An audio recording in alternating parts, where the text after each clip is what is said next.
My fiancé, Charlie. My sister, Kendall. Kendall's boyfriend, Jack. Charlie and I have been together for 6 years and have lived together for 3 years. We met in college. Our relationship is awesome. I love him more than anything, and I know he's the one I want to spend the rest of my life with. We're best friends, we make a great team, and we're really happy together. So no problems there. Kendall and I have always been close. We've had normal sisterly arguments and whatnot, but I love her and she's family. I don't really know Jack that well, but he seemed like a nice guy, which obviously isn't the case, and we've all gotten along until now. Kendall and Jack have been together for 2 years. Their relationship is rocky. Kendall has called me countless times because of fights, breakups, and drama. I've always been her shoulder to cry on, and I've supported her through everything as best I can. She has gotten jealous of my relationship with Charlie, saying things like she wishes she could have a perfect relationship like ours, and she wishes she could have that connection with Jack. Recently, within the last 2 months, she started saying things like, I should just steal Charlie from you, and I wish Jack was more like Charlie. I think Charlie and I would be a great match. She started flirting with Charlie, which made him super uncomfortable, and overstepped boundaries. I was uncomfortable and upset with her behavior. We had a serious talk and she broke down. She told me she was going through a rough patch with Jack and wasn't handling it well. She apologized to me and to Charlie, and told me she knew what she did was wrong, it wouldn't happen again, etc. Charlie and I talked about it and we decided to forgive her. At the time of the incident, Jack and Kendall were still going through a rough patch. 2 weeks ago, Charlie invited close friends and family to dinner. This included Jack and Kendall. It was at the restaurant Charlie and I had our first date, down to the exact table we sat at. We had talked about marriage at great length, so I had a feeling. Lo and behold, Charlie proposed to me. It was perfect. I was so happy. I cried like a baby. Our family and friends congratulated us. Kendall seemed super excited. She gushed about how cute it was, started talking about the wedding, and hugged us both. The only person who didn't seem happy for us was Jack. He told Kendall that he wanted to go home and they left early. Fast forward a few days. Kendall texted me and she was pissed. She called me a traitor and a disgusting. I asked her why she was upset. She claimed I was trying to ruin her relationship and then stopped replying to my texts. I texted Jack and asked him WTF was going on. He told me that he was planning to propose to Kendall at dinner. At first, I felt bad because maybe he had planned something beforehand and maybe it was just a huge misunderstanding.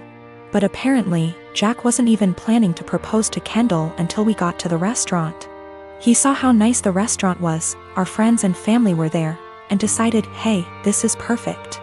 He thought it would help them out of their rough patch, which is a horrible idea because marriage doesn't magically fix relationships. But then Charlie proposed and stole his thunder. He didn't even have a ring. Charlie had been planning that proposal for months. He's had the ring for 6 months, made the reservations 2 months beforehand, invited all of our family and friends. Even the staff of the restaurant was in on the proposal. He put a lot of thought into it, and I don't think Jack's heat-of-the-moment decision to propose is more important than Charlie's carefully planned proposal. I'm actually upset that Jack would make something this special and important into something dramatic and all about him. I didn't apologize. Charlie and I talked about it. He agrees and doesn't think we should apologize. Since then, Kendall and Jack haven't talked to us. Which is fine by itself, but that's not the end of it. Both of them have been shaming us on social media, twisting the story to make themselves look like victims, and have even coined us the proposal thieves. Mutual friends, and even some family, are disgusted with us. They believe Jack and Kendall's story, even after I've tried to explain what really happened. As funny as it is to be called the proposal thieves, it's not so funny to have friends and family turned against you. I'm really upset that my own sister would do this. Charlie has been super supportive and sweet through this mess. We both agree that we shouldn't apologize and have been standing our ground. Honestly, after everything Kendall has done, I'm pretty much fed up with her. She's my sister and I love her, but after she tried to seduce my boyfriend and now this, I don't really have a desire to talk to her anymore. Which sucks, because we've always been close. I think Jack has turned her into this horrible, self-absorbed person, and it's just.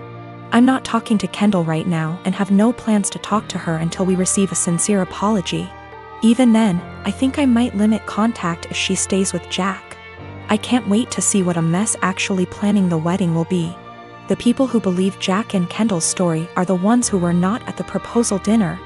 A large amount of mutual friends who weren't there plus extended family believe the story. Our parents, Charlie's siblings, and the few close friends that were actually at the dinner do not believe the bullshit story. We just haven't made a post addressing everything / telling our side of the story because we wanted advice on how to approach it. When my sister, Annie, was 18 and I was 21, she got pregnant and had a daughter, Sophie. She developed what we believe was postpartum depression, but was never diagnosed as she refused therapy. When Annie's school started up again, our mother took on all childcare of Sophie. As Mum took on more childcare, Annie seemed more like her old self, happy, outgoing, generally mentally healthy. Then within 6 months of Sophie's birth, Annie got pregnant again with another girl, Laura, and the cycle of PPD symptoms. Mum taking over, and Annie's mood improving repeated. When Laura was 2 and Sophie was 3, Annie decided to move out of our parents' home, alone, and said she wanted our parents to adopt / raise her daughters. They said no. Annie said she couldn't take care of the girls as she had her own life and being a parent made her miserable. My husband and I already had 4 kids of our own, we'd bonded with the girls, and we had the resources for 2 more. So we offered to take them in, and Annie let us legally adopt them before moving about 8 hours away. It's been about 5 years, and the kids are doing well. It was a rough start, but we're now a stable, loving, healthy family unit. Sophie and Laura are 7 and 8, and Annie has recently lost her job and had to move back in with our parents. Annie has now asked for custody of Sophie and Laura. I'm writing custody like that because it wouldn't be custody in the legal sense. As she willingly surrendered all legal rights to the girls and can't get them back, we checked with a lawyer. However, Annie wants the girls to live with her. Initially she said she wanted them full-time and to legally adopt them back from us, which we obviously refused. Then she offered a compromise of alternate weeks, so 50 / 50 custody. Again, we refused. Given her insistence, we don't even want her around Sophie and Laura. So we've not been going by my parents' house as we typically do. It's been a month of constant badgering, insisting we let Annie bond with her daughters and allow her to at the very least take them for overnight visits, saying that Annie had PPD 5 years ago. And now she's ready to be a parent. I've responded that we are not babysitters, we are Sophie and Laura's parents. They're in a good place and this will be detrimental to all 6 kids. And Annie doesn't get to step in now when she never stepped up in the first place. The response from my parents and Annie is that I'm being unsympathetic to her PPD and I should let her at least have a chance, rather than deem her unfit without giving her a chance to prove herself. Plus, given that we already have 4 kids other than them, Sophie and Laura could probably do with a smaller household, and saying we're being unreasonable for not allowing Annie to bond with her kids. My children are 17 and 14 respectively, and I'm hoping the fact that they're teenagers is the reason for their incredibly shitty behavior. My husband, before he met me, had a wife and a newborn baby that passed away in Canada due to hazardous road conditions that resulted in a 4-car smash-up. No one was at fault, it was a horrific disaster. And my husband was devastated as a result and fell into alcoholism to cope. I had my own trauma from the past, and similarly turned to alcoholism to cope.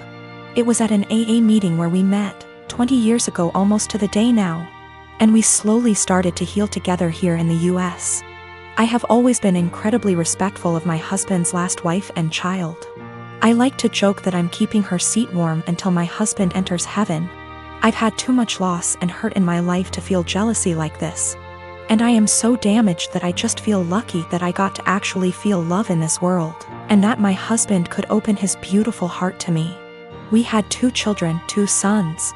We'd never told them about my husband's wife or baby, because it's a part of my husband's life that he keeps under lock and key. He has never healed from his grief, and therapy etc. has helped him only to a degree. My mother-in-law told the kids this Sunday gone, as she decided it was time for them to know. She didn't consult us before telling them, and certainly didn't do it in our presence. Since then my sons have been making the most disgusting dead baby jokes. They've been prodding their dad asking why we'd never told them. And instead of approaching the topic with respect, they're acting like we've kept a secret affair family from them or something. My 14Y//O went on to say to me in private, thank goodness, not in front of his father, that he was glad my husband's previous family was dead. I broke and yelled at him, and told him it was the most disgusting thing I'd ever heard him say. I asked where his anger was coming from, and he burst forth that we were shitty parents for keeping secrets. He told me that it made so much sense why we were abnormal, why we don't drink, why we are so boring and quiet, why my husband is panicky around roads, etc. The two are pretty heartbroken, and I feel like we have just destroyed a part of our children's lives as a result of us staying quiet. I am hurting, my husband is grieving all over again, and I don't know how to proceed. I have and will always reiterate to our kids that they are loved, but this behavior seems so overreactive for the news. I am expecting my first daughter with my husband in September. I grew up in a moderately religious household with pretty strictly defined gender roles. As in, since I was a girl, I had chores around the house while my younger brother did not have to do anything. I don't talk to my parents for a variety of reasons, going on year 5 now, so they do not know I am pregnant. Both my aunts and grandparents were very supportive of me leaving my household and as such have been my main family. Being 6 months pregnant now, people have started to give gifts and I am very grateful for them. We have decided that we don't want our daughter to be surrounded by pink everything with only girl things. So we have made a conscious effort to include traditionally boy outfits and toys like dinosaurs and cars. We have told people that any gender items would be accepted, and if it's getting too much pink, we have gone out to balance a bit. Getting a green jacket or something. My younger aunt has taken great offense to this because boys are boys and girls are girls. And she is a very verbal and loud person and has let us know several times her opinions. She has 2 boys. At my baby shower, my older aunt gifted us a book called Goodnight Construction Site and a little stuffed truck. My younger aunt went on a tirade about how we are somehow making our daughter trans and not allowing her to be a girl. And she's a loud person, so of course her saying this was more like a yell. And in front of my very liberal in-laws who are very supportive of our choice. Pregnancy hormones took over and I grabbed the toy, gave it to my younger aunt and asked her what part of the penis was needed to operate this toy truck. She yelled that's not what she meant and left. The rest of the baby shower went fine, but it was a bit awkward after. Since then she has been blowing up Facebook where a bunch of people agree with her that I am making my daughter trans, and have been telling me that I was an asshole. The rest of my think what we are doing is fine, but that I shouldn't have handled it that way. I do not care if she ends up loving pink and unicorns etc., we will get her them then.